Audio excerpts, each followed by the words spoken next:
did that time for a crime that you didn't do? Yeah, I did 30 years, brother, for my case. Actually, let me explain something without getting too deep in that.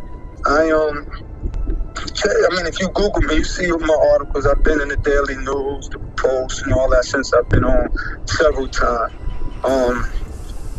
Right now, I've been blessed to have the Queens DA under the new administration. They actually investigate my case with their new integrity unit. So, it's not like we ain't been fighting. I just accepted it. I did 30 years, and no, it's not like that. I got a good lawyer team. We've been fighting it the whole time. Never once. That's why I did so much time. They couldn't understand, like, even when they said, look, man, you can make the board if you just admit you did. I went to the board 3 times.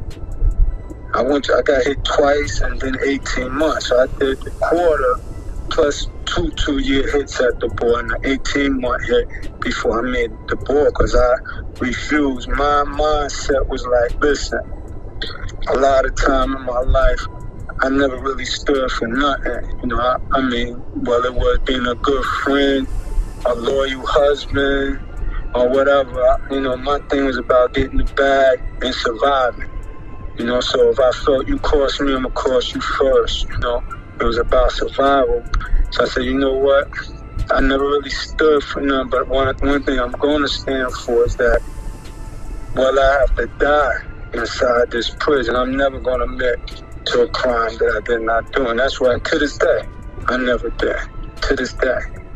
And I was offered 8 1/3 the quarter. I was offered, they started with 15, they went all the way down to 8 1/3 the quarter. I told them I'd never do that for something I didn't do. And I had to do 30 years. I'm still fighting for it. I'm 55 now. I was 23 when I got locked up. They're not saying that I didn't do crimes on the street, because I did a lot of crimes on the street.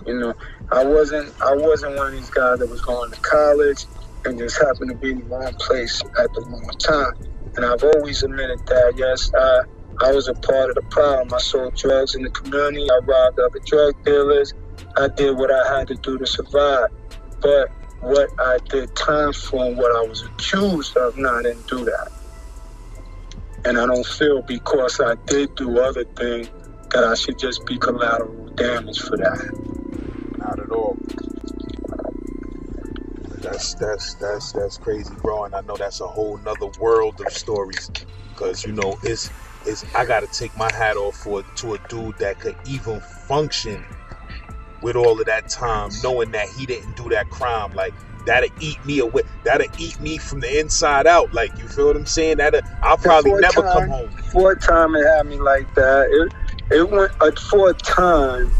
I went through a point where I didn't really give a fuck. Just being honest, I really didn't give a fuck whether I lived or died, but I didn't have the courage to kill myself. How I conducted myself, that, you could see it in my attitude, in the way I acted, just the aggressiveness and shit like that, and just the selfishness and how I moved. That was because I was in pain. You know what I mean? I realized that's one of the worst states that any man could be in. When you lose hope is one of the worst things that you can ever lose. Hope. As long as you keep hope, you can always cure yourself. You can always get better. Motherfucker, you can't get better when you don't have no hope, because you don't give a fuck. You don't give a fuck about yourself. It's impossible for you to care about someone else. But how was it being from Jersey, tossed on Rikers Island in '89 when it was out of control? Yeah, well, I wasn't the only dude from Jersey. You get dudes from all over the country that come through New York and get knocked off. But basically, I was the only dude from Jersey in the areas where I was at, and just, I appreciate that I was around a lot of good dudes, and I was a shorty. I had just turned 23 when I came in, and at that time, they got, which you probably familiar with CMCs. Yeah. Central monitoring cases. So, back then it's a little different from now. If you was CMC back then, you either had it's because of your case, or you caught a body on the island, or you caught a body in one of the borough houses, or you tried to escape. Those was basically the three criteria that would get you in the CMC. So you had a different caliber of dudes, and I was around some heavy hitters from basically every borough. Prince, Wall, and all them out of Queens, and they teams, basically their whole team was CMC. Ron Do, some heavy hitters from uptown out of the Bronx. George Llewellyn from Harlem, Baby Sam, his team from out of Brooklyn. So you had a different caliber of people back then. Really on some grown man shit. But for me, it was different because I had never seen that inside any jails in Jersey. I never did no max time in Jersey. I just did like 2.5 years out there. So that would be the spot I was in is like equal to a medium out here, But even in the county jails like that, the island, that shit was, what the shorties say now, lit. You know what I mean? That shit was, it was different, man. We could wear jewelry back then. So, I work on the island now. I go up in there, with my job. And you see now, like, the young brothers that so-called running the house, the most you'll see, they'll be outside the gate talking to the female officers. But they ain't really doing that. Back then, you step in the house, you could basically tell by who orchestrating the phone, who like kind of running the house, because the phones was free that time. And it was, that was essential for a lot of people. We could wear jewelry, so you would see, just anybody wasn't able to wear no jewelry on the island. It just, that's not how it was. So different atmosphere. You have millionaires out there. This is the crack epidemic. So a lot of these brothers was millionaires, man. And I was thankful to what I could say be mentored by a lot of the dudes that I was mentored by. But at the same token, how you had good dudes was getting shot down. And some dudes were shooting themselves just not to go up north. And it wasn't no hard thing for a dude to get a gun. Dudes had real 007s. The razors, scalpels, all that shit. But the thing that really got me was the women down there. I had never been into an environment where it was so many women, and these women was from out of people's hoods. So it just brought something different. And what part of Jersey you from? I'm originally out of Bergen County. That's where I'm from, right? That's like Hackensack, Teaneck, Inglewood, right across the George Washington Bridge. But, basically anywhere in North Jersey, I would be anywhere. Harlem, Bronx was kind of my areas in New York at that time. Harlem and the Bronx. But it's just different. It's nothing like Rikers Island. In the sea, now I'm there and it's only 4 buildings that's open. And, they don't let them wear their own clothes no more and shit like that. And the environment is different. The mentality is different. Like I said, you had grown men. We had boxing, going on back then. Motherfuckers worked out, was in shape. You like I said, you have millionaires and dudes that was doing real life shit.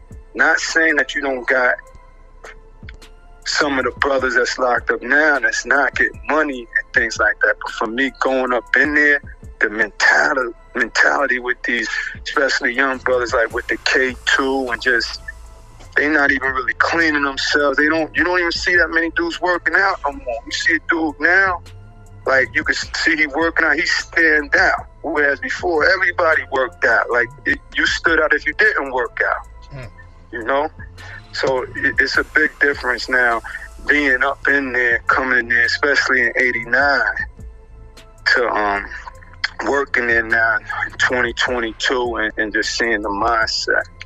You said you went straight to HDM?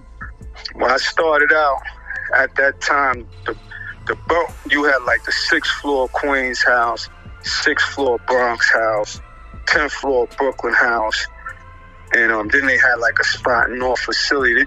Those was like all the main CMC borough spots. And then in HDM, you have 1B. You have one side of 1B was the Bing, and then you have 1B. And that's basically where I got my first education at. In the borough houses, I was meeting because they was rotating us. You wouldn't stay because, you have millionaires, you have niggas with money that could get shit done. So they wouldn't keep you in a borough house like too long because you get too familiar with the officers. They know you was capable of having shit done. So I had made my rounds. By the time I hit HDM, I got in some incidents, start meeting people, seeing who was who.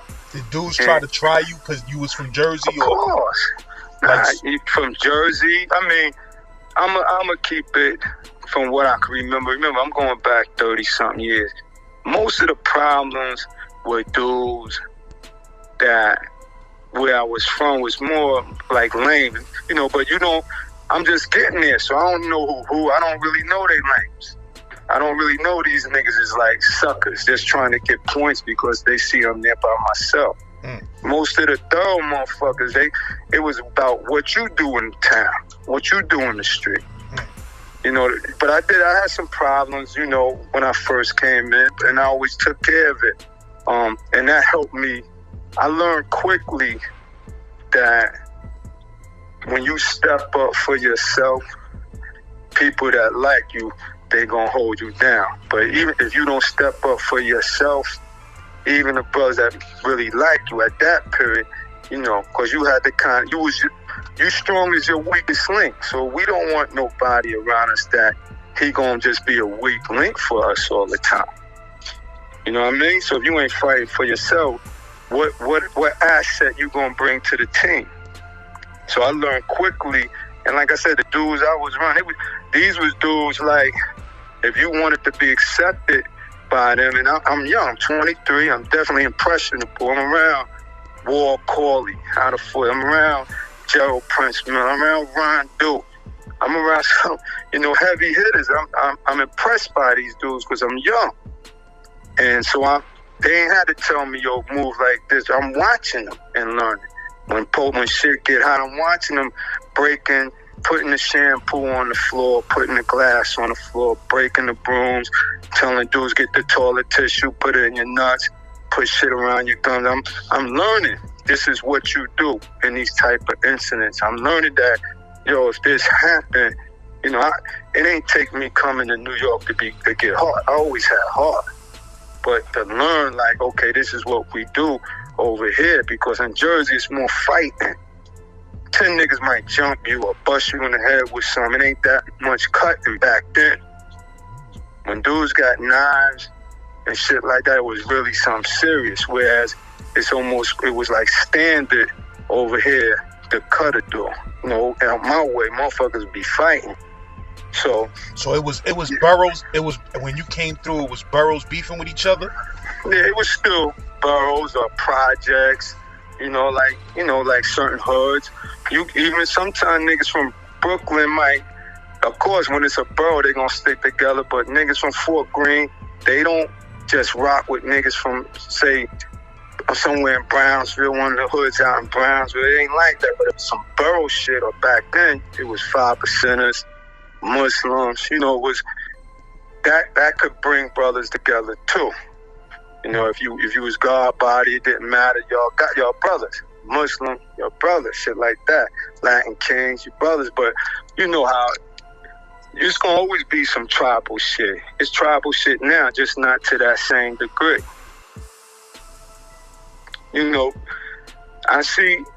It's like how can I put this? Once you show who you are, a shark, another shark might see a shark, but still got to prove that it's a shark before they let them, run in the pack like that. Same thing with a lion. They might detect that it's a lion, but you got to show that you a lion before you can run with the other lion. And it's the same thing. Yeah, motherfuckers see you, but you got to show who you are. And that mindset is gonna embrace you. A sucker is gonna always be a sucker. You was with Born Son in HDM? That's my comrade. I was with Born Son. I seen Shay showed me now. Me and Born Son met in Attica. That's Noah. That's his attribute is Noah. But yeah, we met in Attica. Born Son was one of the we worked in the gym together, matter of fact. I seen this. Born Son had like one of the heaviest bench presses in the jail. I'm talking about that shit was bending on both sides of the way. Like 400 and change, close to 500 on the bench press. He's stocky, but he's not a real tall or real big dude, but he's strong as a motherfucker. I was in Attica twice. The first time I got there, it was I came out the box. I went from Elmira to Attica box as said. Then they let me off. So it's like 97. And I had a comrade from out of, I think he had a Sumner. Yeah, he had a Sumner, Majesty. All right. So another comrade of mine introduced me to Majesty, and Madge introduced me to Born Son. And you know, and he Muslim, you know, I was Didnt, so we had that connect, and then we had kind of got into this thing called the Nubian Brotherhood too. So like, you know, even though he wasn't really, he was always for the people, Born Son. He definitely was for the people. So anything that was about the people, we kind of gravitated towards. Yeah. I know he's in a wheelchair now, unfortunately. I came through Wendy's a while back, and he was up there in Wendy's hospital, so I used to send him a little tobacco and shit like that. But I haven't seen him since he went home. It's no one word to put to this prison shit, and it affects everybody. You know, I know a lot of times people want to hear the gory stories, you know, and you know how you bust your gun. Yeah, that come with that, depending on what type of life you was. But it's another side to that shit that affects all of us mentally. Even if you don't see it physically, it is there. It affects us, man. When you're doing these long-term confinements, I did 30 years, man. It's a lot of time for a young kid, and the shit you go through. It's things now that I'm seeing and I'm realizing, like, damn, my way of thinking was fucked up. I didn't know, because everybody around me thought like that. You know, we come to the yard, my team, we thinking about how we gonna get money. Same thing like in the street. But that's we doing this shit for years. We oppressing the weak, or, you know, we worrying about anybody's a threat, you know, and it's survival. When you thinking like that 10, 15, 20 years, now minded like that, and then you get put up out here, you gotta be ready. You dig what I'm saying? Because I could tell you a whole bunch of stories about niggas I hit or who got hit. That's just one part of that shit. That's just one part of it, man. That any man's supposed to do. That's a man. You're going to defend yourself. But the shit that a lot of people don't know about and don't see is the mental shit that do to you. And what makes this channel a lot different from a lot of other channels is on here, a lot of dudes come on here and we talk about our losses, not just our wins. You feel For me? sure. Like, you know, I spoke about everything from niggas robbing me to everything. What we really addressing here is the fact that, you know, our people are mass incarcerated. 1 out of 3 black men is going to the penitentiary. So it's like this penitentiary thing, as sad as it may sound, it's a part of the black lifestyle, man. It's crazy because we can't avoid it. 1 out of 3 of us statistically is going to go to the penitentiary. So sometimes we got to get this off our chest, the type of stuff that we experienced in there, because at the end of the day, none of this stuff is normal. Like, all of this stuff is psychologically scarring and traumatizing, and we all suffer from PTSD that went through that whole prison situation, Sure. especially if you went in there young. I went in there at 16. You understand? I was facing 25 to life at 16, and by my lucky stars, I only did 6 years. But for the most part, everything we experienced later on in life, you realize, yo, I'm actually traumatized from this stuff. But look, let me jump in and say this right. One, I do believe that we learn more from our losses. I mean, everybody likes winning. So, you know, you celebrate when you win, but when you lose, you want to learn how not to lose. So that's why it don't feel good, because nobody likes losing. So I agree with you with that. But, like, coming up north, I hear Sing Sing. All right, Sing Sing. Back then, Sing Sing used to be transit. All right. So I already knew by now, by the time I get up north, I know people. I go to downstate, I go to Sing Sing. But I just knew mainly people that was with me in HDM or that was CMC. You know, we had the little boxing thing in HDM, so I met a few brothers through the boxing, and I used to play ball real good. You know, I mean, it ain't no secret, I was a fly motherfucker, man. You know, for real, from Jersey, you know, I held my shit down. So ball in New York, balling is like how boxing is in Jersey. Like how everybody come out in Jersey, you got the gloves on the yard in the prison. You could go get the gloves. They got rings in there. They go in the gym. It's big back then. But over here, basketball, you play ball nights. You know, you got the women CEOs, everybody coming out to the yard to see niggas play ball. So I was pretty good in ball. So I had met a lot of people through that. But I was green. I ain't know I was green, though. I come in one day, I come into the cell, I go to sleep. I don't even know. Niggas done been in my cell, robbed me. You know, I'm still new to this shit. I wake up, I went to go get some cosmetics, and my cosmetics was gone. I'm like, oh shit. So I looked under the bed, and my sneakers was still lit. I said, all right, cool. But they took my sweatsuits. And the reason why I found out later they didn't take my sneakers, because I was the only niggas in B block anyway that had those kind of sneakers. I'm still coming from the street. I was the only one that had them. But what kind of sneakers was they? Some type of Nikes back then. Nikes, you know, because that was the shit I wore. This not in back then. You could still come from the island. They had just stopped people from bringing their cosmetics and shit through downstate. But Sing Sing was the only jail still allowing people to bring like clothes they already had home. You could still bring it in the jail. They didn't have to come from the store. That was the last spot that was doing that back then. So, you know, dudes, a lot of people had the valleys, no shit like that. So, I knew though, you know, like I said, I was groomed by, you know, a lot of the right minds before I even came up north on what to do and how to do it. So, I knew it when I stuck my mirror out. And I seen a kid like three cells down. He put his mirror back in real quick, and he was keep locked. So I said, all right, this nigga knew who did it. So my man came through. Good brother, I ain't seen him in a long time, man. He was like, me and him was like one of the youngest brothers. He was younger than me. That was in CMC and at this time. Out of Brooklyn, a brother by the name of Nuke. You probably heard of him. He's doing a lot of community work now in the street, you know, positive things. Been in a couple of books.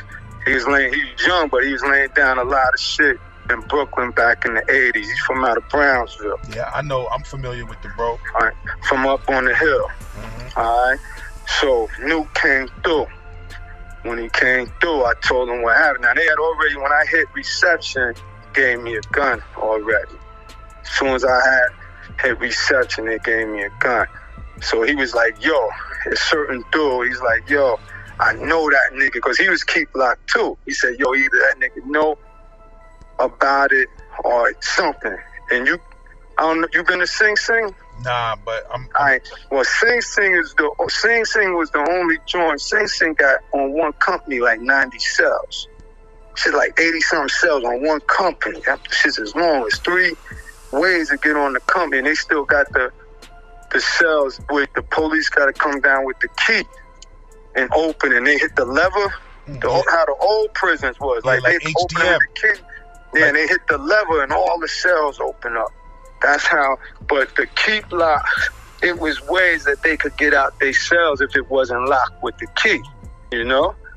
So a lot of them dudes used to get out, be running around doing shit. So, you know, it is what it is. The thing back then was, if someone steals from you on the company and you don't know who did it, the first person you check is with the porters. And if you get any inclination that a certain or specific person has something to do with it, or the porter, you gotta hit somebody. It was a way, you know, this is the people that groomed me, how they groomed me. You gotta hit somebody, because that's the only way to set the tone from you not being open season. And I like nice shit. You know, I like to have nice shit. So I already knew what I had to do, but this was my first time. I had never hit nobody before. You know, back then, years later, that's when, you know, they start training us. You know, you had dudes that would teach you how to fight with knives and shit, but back then, I'm still coming in. But my man gave me the test. He said, yo, you want me to take care of it? And I was like, nah, I got it. And again, back then, a dude would tell you that, and he might do that, but you'll never be seen as an equal. I mean, think about it. If I got to handle your beef, I may like you, but I'm never going to see you as equal because you ain't handling your own business. So I told him, I got it. A couple of days later, one of the brothers that I felt had something to do with it, I got at him. I ain't get him good. Like I said, I was kind of new with this shit. And you know, he was Brooklyn dude, had a few dudes with him, but I made the move. So it was respected. From there, I start setting the tone like, yo, he gonna go out for his. And I seen the response that I got, like the doors that start opening for me. You know, like everybody likes a winner. So motherfucker, and it's more people without courage in prison, despite what the movies show, than people with courage in prison. So people gonna attach to a leader. They're gonna attach to somebody that got heart. They're gonna attach to somebody that's getting money. You know how it is. So, like I said, at that point, man, it just opened the door for me, and I never looked back. I'm not saying I was no tough guy and running around, but, you know, I stayed in tip-top shape. I box, I play ball, I get money. You know what I'm saying? I always get money, always stay fly, always kept nice something coming to see me on a visit. So people attached to that. And I always held my own all the way up. And I done been in some of the racial riots in Clinton. In 93, I made my rounds. I started out in Sing Sing first. I went to Clinton. I stayed at Clinton for like 5 years. But I was, you know, back then, you go back and forth to Unit 14, and they put you back in population. Then I went out to Jersey for a minute to fight some old cases. I came back. I went to some big shit happened in Clinton, and they shipped me to Southport, a group of us to Southport on the weekend. So I got to the port. That was my first time there. That was in 97, and that was a whole different experience, Southport. I don't know if you've been through there, but back then, how that shit was crazy. I'm about to drop a story about Southport with a dude this week. But I'm familiar with it. Yeah. So I hit the port my first time. This is 97, so this is around the same time the gang thing is coming up north. It's down on the island, but it ain't really hit up north yet. But a lot of the like shakers that was doing shit on the island as it was growing, they was starting to come up north, and some of them was going to Southport. So that was the first time I heard the roll call. You know, I've been up north. I didn't even know what that shit was.